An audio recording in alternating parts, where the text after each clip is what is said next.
Bismillahirrahmanirrahim. Assalamualaikum warahmatullahi wabarakatuh.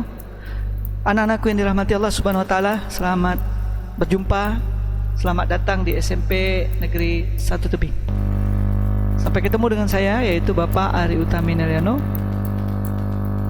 Nama Bapak adalah Ari Utami Neliano.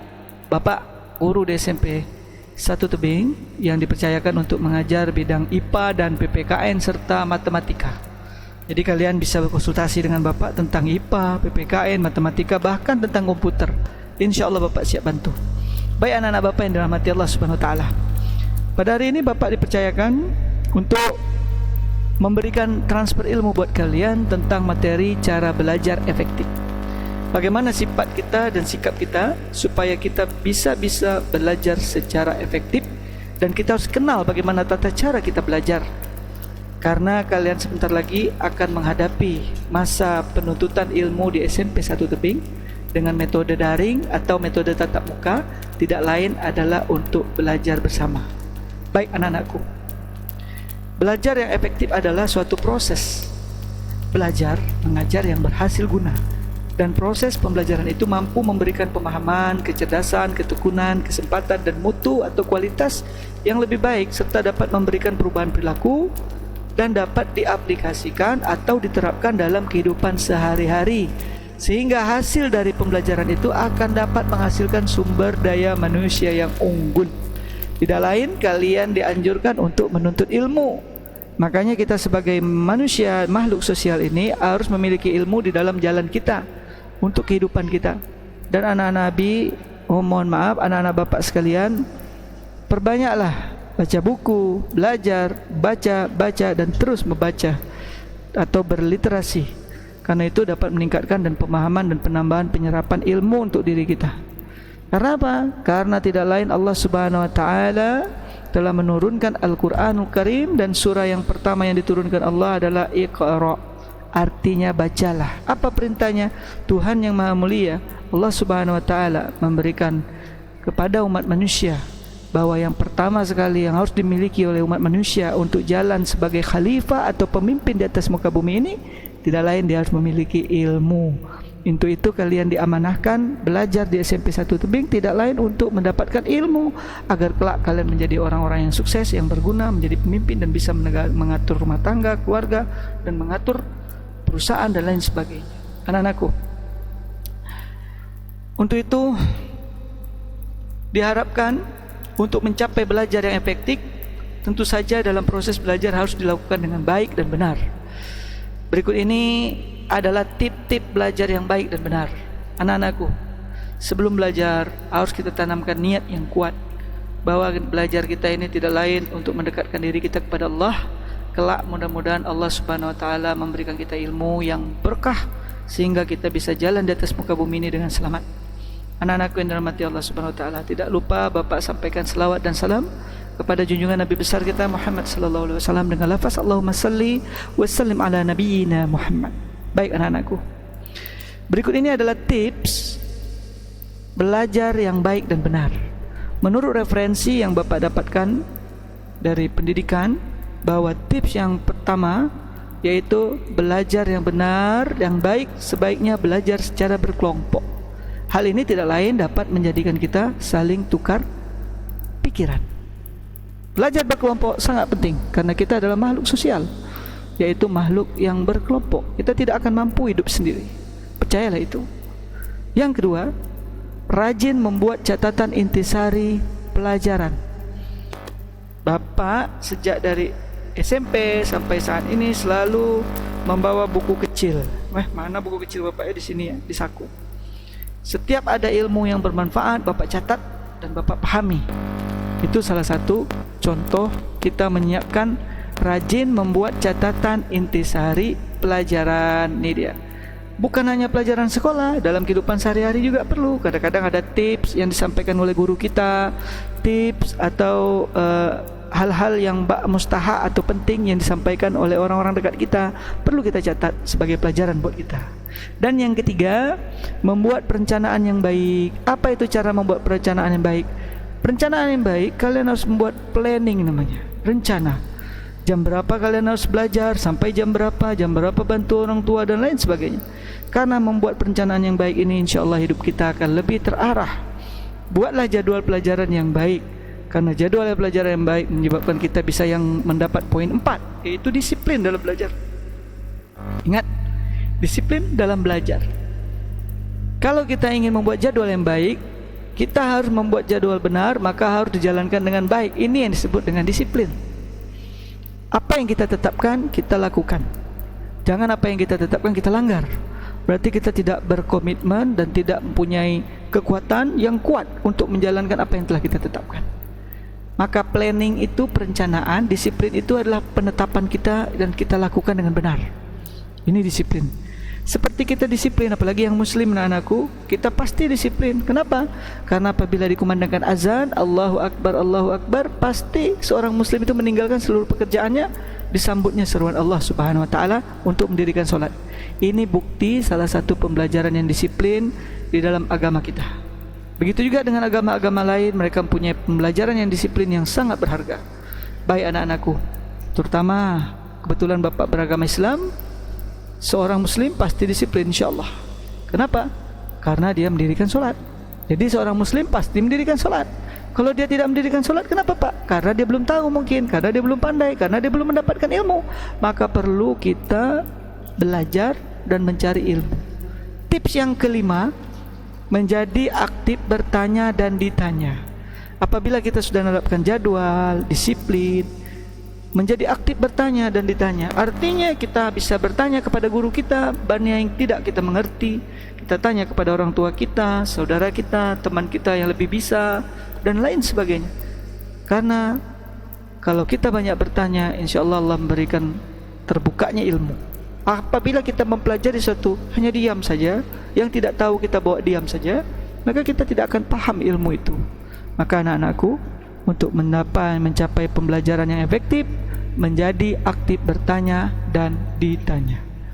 Keenam, belajar dengan serius dan tekun. Apabila orang tua kita, keluarga kita memerintahkan kita untuk belajar, maka belajarlah dengan serius dan tekun. Buka kembali, luangkan waktu, catatan-catatan yang pernah kita tulis, kita baca, pahami, baru apal. Bukan apal baru paham, tapi pahami dulu. Setelah pahami, dia akan tercerna, maka dia akan lengket di kepala kita, insya-Allah. Yang ketujuh, hindari belajar berlebihan. Bagaimana Pak belajar berlebihan? Tidur, belajar sambil begadang, sambil tidur, sambil apa, itu dilarang. Makanya kalian belajar itu secara efektif itu dengan waktu yang sehat. Waktu yang sehat itu bagaimana? Ada jenjang waktu istirahat, lalu ada belajar, ada istirahat.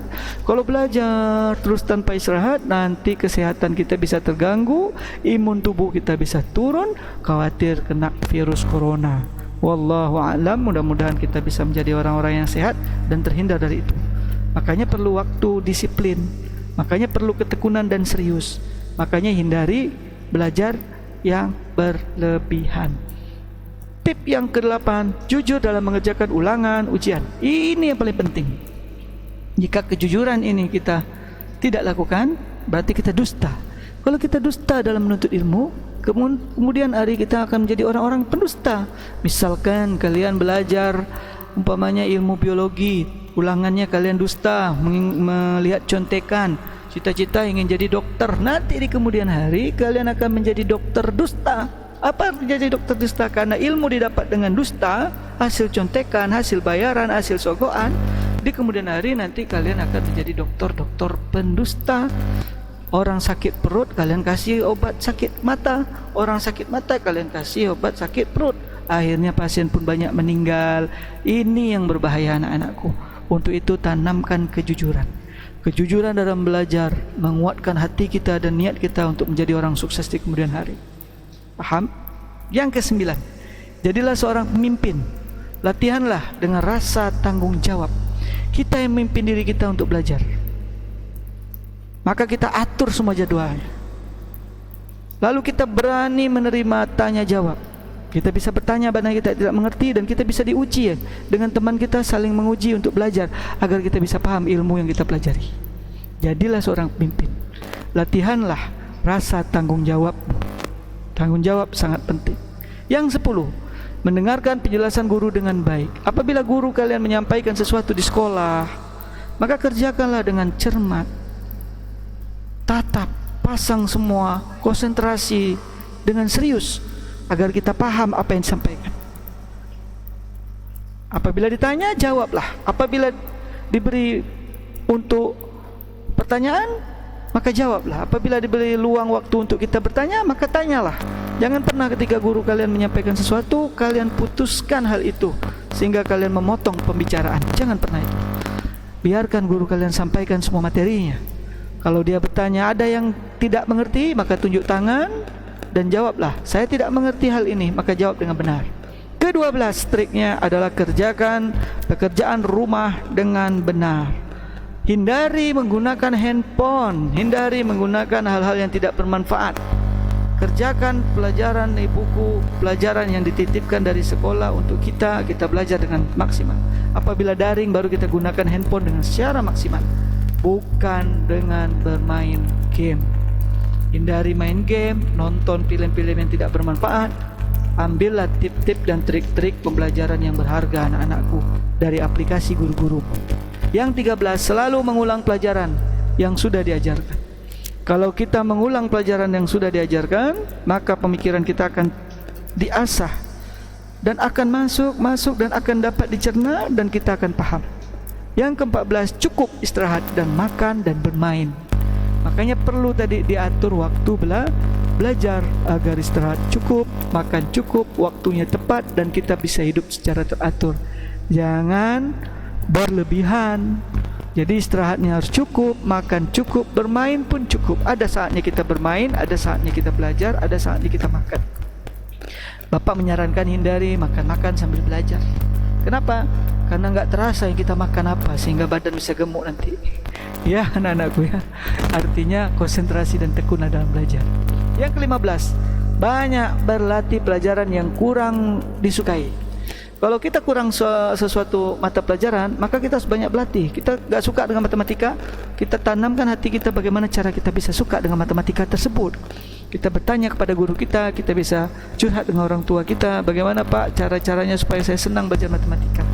Cara-caranya salah satu dengan menghitung diri, karena matematika itu adalah ilmu hitung. Kita hitung diri kita, sudahkah kita hari ini belajar, sudahkah hari ini kita membantu orang tua, sudahkah hari ini kita waktu bermain kita atur. Itu salah satu matematika sederhana. Begitu juga kalau orang tua minta tolong belajar, minta tolong ke kedai belanja, itu matematika yang sederhana dalam kehidupan sehari-hari. Matematika bukanlah sesuatu yang sulit, karena 1 tambah 1 pasti 2. Jadi banyak berlatih pada pelajaran yang kurang kamu sukai. Yang ke-16, ikuti kegiatan ekstrakurikuler yang kamu senangi. Nanti di sekolah ada banyak kegiatan ekstrakurikuler, maka ikutilah sesuai dengan minat bakatmu, bukan sesuai dengan temanmu, tapi sesuai dengan minatku apa. Oh, aku hobi karate, masuk di karate. Oh, aku hobi buat robot, masuk di robotik. Oh, aku hobi matematik, masuk di matematika. Masuklah nanti, ikuti kegiatan ekstrakurikuler yang kamu senangi. Yang 17, tipnya, cari seseorang pembimbing yang baik. Siapa itu? Bisa gurumu. Kamu punya kesukaan dengan guru tentang belajarnya, kalian bisa meminta guru menjadi orang yang membimbing kita di sekolah. Atau orang tuamu, itu adalah pembimbing yang paling terbaik, karena orang tuamu adalah yang mendidikmu di rumah. Yang membentuk karaktermu di rumah adalah orang tuamu. Kalau di sekolah kalian suka cabut-cabut, berarti di rumah sering cabut-cabut, sering lari-lari.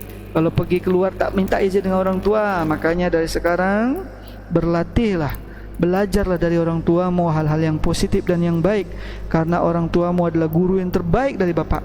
Orang tuamu di rumah adalah guru yang lebih baik dan sangat terbaik, karena di rumah adalah sekolah kecil. Rumah itu adalah sekolah kecil yang mendidik kamu yang belum bisa jadi bisa. Dulu kamu waktu kecil nggak bisa makan, sekarang bisa makan. Dulu waktu kamu kecil nggak bisa bicara, sekarang bisa bicara. Di mana didiknya? Bukan di sekolah, tapi di rumah. Untuk itu orang tuamu adalah guru yang terhebat. Belajar dengan beliau, minta dan bertanya ilmu-ilmu yang tidak diketahui. Apabila tidak dipahami, baru kamu bisa konsultasi ke sekolahmu. 18, jangan suka menyontek teman. Orang menyontek adalah orang yang tidak mampu pada diri dia sendiri. Dia tidak percaya. Karena apa? Karena dia tidak yakin dengan dirinya.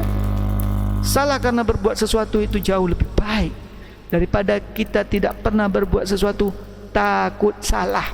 Jadi lebih baik kita kerjakan latihan yang diberikan guru. Walaupun itu salah, itu lebih baik. Kita tahu kesalahan kita di mana. Tapi kalau seandainya kita nyontek teman, kita tidak pernah tahu salah kita di mana. Yang tahu kekurangan kita akan bertambah sehingga kita menjadi bodoh, low bad, EQ kita menurun, low quality, kualitas kita juga menurun. Untuk itu percaya diri sangat penting. Yang kedua, yang ke-19, niat dengan sungguh-sungguh.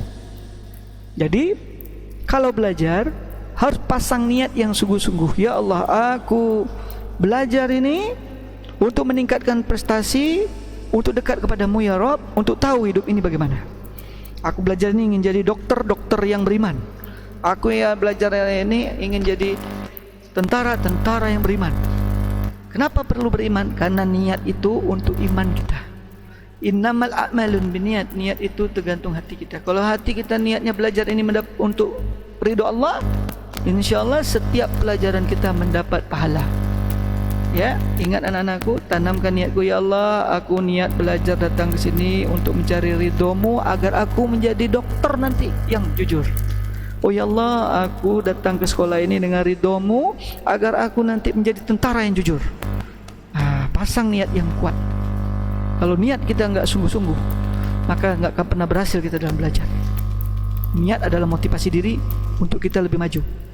Yang ke-20, lokasi dan situasi yang kondusif. Kalau belajar dengan suasana yang kondusif, bersih, nyaman, udaranya segar, tidak bau busuk dan lain sebagainya. Yang penting belajar dengan keadaan situasi yang nyaman buat kalian. Kalian tenang, nyaman, tidak memusingkan kepala, bahkan kalian bisa konsentrasi. Ini yang penting. Yang ke-21, hindari sikap tidak jujur. Sikap tidak jujur dihindari. Ya, hindari. Jangan pernah menyontek, jangan pernah berbohong, tapi jujurlah. Jujur karena berbuat sesuatu itu jauh lebih baik daripada berdusta, membuat sesuatu yang tidak pernah kalian pikirkan akan menyebabkan dusta.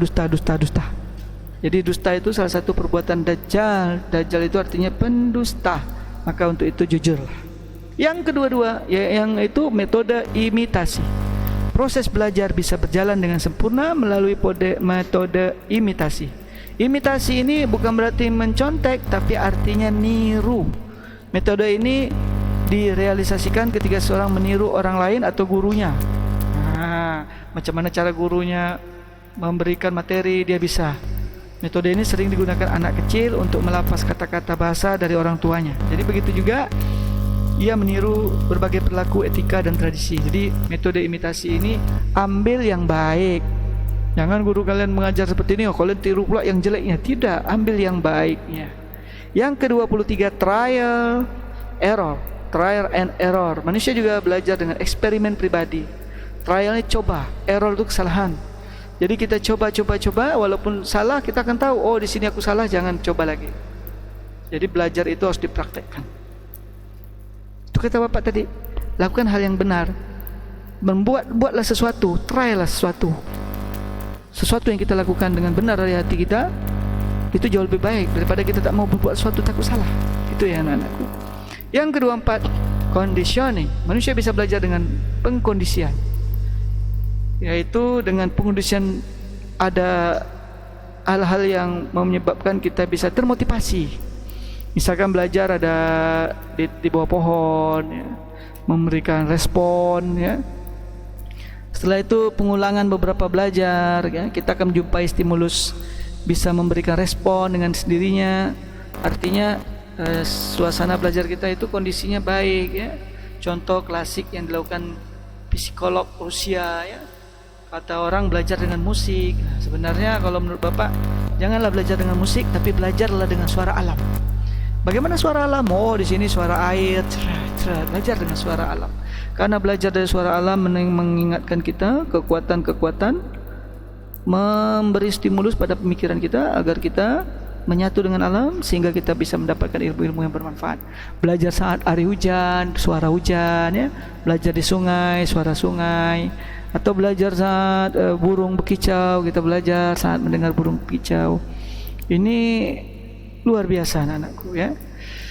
Artinya memberikan suasana-suasana yang baik. Kemudian metode berpikir. Trik yang ke-25 yaitu metode berpikir. Artinya proses belajar juga bisa berjalan dengan sempurna dengan melalui metode pemikiran. Kita harus pasang pemikiran kita selalu ke arah positif, arah yang baik ya. Maka pada kuncinya berilah pembelajaran itu yang mudah ya, yang baik, positif, mudah dulu, bertahap, sehingga membuat metode itu cara kita berpikir dari yang kecil ke besar atau dari besar ke kecil. Jadi kita bisa tahu, oh ini ya, ini kalau begini gini ya, oh ini begini ya, itu namanya metode cara berpikir. Yang ke-26, mulailah dari hal yang kecil. Lakukan sesuatu belajar dari yang kecil, naik levelnya sehingga sampai yang sulit. Sering-seringlah praktis. Apa itu praktis? Latihan. Ya, latihan. Setiap habis belajar latihan. Kalau ada teman kita belajar berkelompok, teman kita coba tes aku ini, gitu. Latihan. Yang ke-28 ini sangat penting, fokus, konsentrasi, pasang hati, kuatkan niat yang kokoh. Tujuannya apa belajar hari ini ya, agar ilmunya terserap. 29, mohon bimbingannya kepada Allah Subhanahu wa taala. Jangan lupa pertama sekali dibuka dengan doa belajar ini, karena belajar dengan doa itu berkah. Syaitan tidak akan mampu mengganggu kita. Bagi seorang muslim, belajarlah dengan ucapan bismillah setiap mulai belajar, karena Rasulullah SAW mengatakan yang membedakan matanya syaitan itu dengan manusia makhluk kasar ini itu ucapan bismillah. Dengan ucapan bismillah kita akan melakukan satu pekerjaan itu berkah, belajar kita bermanfaat, insyaallah dilindungi oleh Allah, tidak diganggu oleh syaitan-syaitan. A'udzubillahi minasyaitonir rajim. Yang ke-30, menggunakan media dan sumber-sumber yang relevan. Artinya sumber-sumber terbarukan, sumber-sumber yang mudah terpercaya, bukan hoak, bukan copy paste dari internet, dari sumber yang tak jelas. Bagi seorang pelajar, dia harus memiliki sumber yang jelas. Dari mana ini? Dari buku karangan siapa? Nah, begitu anak-anakku. Bukan oh ini dari WA ini, dari WA ini. Tidak. Seorang pelajar dia menggunakan media dan sumber-sumber yang relevan. Relevan artinya sumber-sumber yang teruji kebenaran, yang memang betul apa adanya, bukan hoax ya. Jadi dia menggunakan internet, koran, buku, majalah dan lain-lainnya. Tentu kita juga tidak mau ilmu yang kita dapat hanya segitu saja. Maka untuk itu kita perlu meningkatkan diri kita, terus belajar dan terus belajar, mengambil sumber-sumber pelajaran yang sangat berharga. Sumber yang paling murah yang kita dapat adalah alam. Belajar dari alam sangat luar biasa. Dengan belajar kita melihat langit, kita akan berpikir tentang bintang, kita akan berpikir tentang langit, tentang cahaya dan semuanya. Dengan melihat tumbuh-tumbuhan, kita akan berpikir tentang tumbuh-tumbuhan, apa manfaatnya, bagaimana tumbuhan ini, untuk apa diciptakan dan lain sebagainya. Kita akan bisa dapatkan ilmu. Untuk itu Bapak berpesan kepada kalian, belajarlah bersungguh-sungguh, dekatkan diri kepada Allah, taat kepada kedua ibu bapak kalian, jangan pernah membangkang kepada kedua ibu bapak kalian, dan taat kepada guru kalian, karena guru-guru kalian di sekolah adalah orang-orang tua kalian, perwakilan orang-orang tua kalian di rumah. Kalian dititipkan di sekolah, artinya orang tua kalian percaya bahwa kami para guru adalah orang tua kalian juga. Jadi ingat anak-anakku, kalian adalah anak bapak juga. Makanya belajarlah. Selamat berjuang dan selamat menempuh pembelajaran yang sukses. Mudah-mudahan kalian menjadi anak-anak yang soleh dan menjadi generasi yang unggul, terampil, jujur dan bertanggung jawab. Demikian dari Bapak. Sampai ketemu lagi pada episode pembelajaran berikutnya. Assalamualaikum warahmatullahi wabarakatuh.